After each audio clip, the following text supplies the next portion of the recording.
मला त्यात काही भेटत नाही, पण आपलं पीक आल्याशिवाय राहणार नाही उत्सव साजरे केले. आपल्याला काहीतरी भेटावं म्हणून भगवंताचे उत्सव. भगवंताला त्याच्यातनं काही भेटावं याच्यासाठी भगवंताचे उत्सव नाही. उत्सव का साजरे करायचे? ऐका, एकच वाक्य सांगतो. विज्ञान हे जीवनामध्ये समृद्धी देते. विज्ञान जीवनामध्ये समृद्धी देतं. अध्यात्म जीवनामध्ये सुख, समाधान आणि शांती प्राप्त करतो.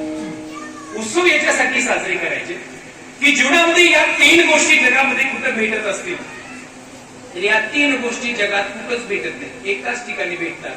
ते ठिकाण म्हणजे भगवान परमात्मा आणि भगवंताचे उत्सव. तुमच्याकडे बाकी सगळे असतील, या 3 गोष्टी मानवी जीवनामध्ये प्राप्त करायच्या असतील तर देवाच्या व्यतिरिक्त पर्याय नाही. कितीही विज्ञान पुढे जाऊ द्या.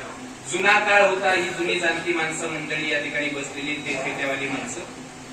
यांच्या काळामध्ये महाराज विज्ञान एवढं पुढे नव्हतं. इथून करमाळ्याला जायचं म्हटलं तर ही माणसं चलत जायची. पुन्हा एखाद्याकडे गावात सायकल आहे, एखाद्याकडे अख्खं गाव बघायला जायचं सायकल तशी. पुन्हा एखाद्याकडे मोटरसायकल आहे, तो गाव बघायला जायचं मोटरसायकल खूप वाटायचं. पुन्हा एखाद्याकडे 4 व्हीलर आहे. पण महाराज आता घराघरात 4 व्हीलर आहे, घराघरात 2 व्हीलर आहे, घराघरात सगळे ऐश्वर्य संपन्न गोष्टी समाधानासाठी आपल्याकडे आहेत. पण समाधान नाही. हे समाधान प्राप्त कुठं होत असेल तर त्याला जगात एकच पर्याय आहे, जीवनामध्ये महाराज तुम्ही बाहेर कितीही दिवस जीवन जगा, इथं आल्यानंतर तुम्हाला समाधान नसेल. मंदिराचा शब्दाचा अर्थच आहे. म म्हणजे मंगलता, द म्हणजे दिव्यता आणि र म्हणजे रमणीयता. जिथे मंगलता आहे तिथे दिव्यता आहे, जिथे रमणीयता आहे असं ठिकाण जर कुठलं असेल तर ते म्हणजे मंदिर आणि भगवंताचे उत्सव.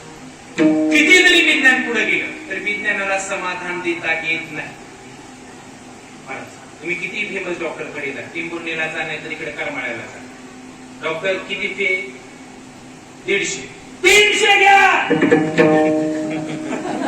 जाऊ द्या 150 घ्या, पैसे जास्त घ्या 300.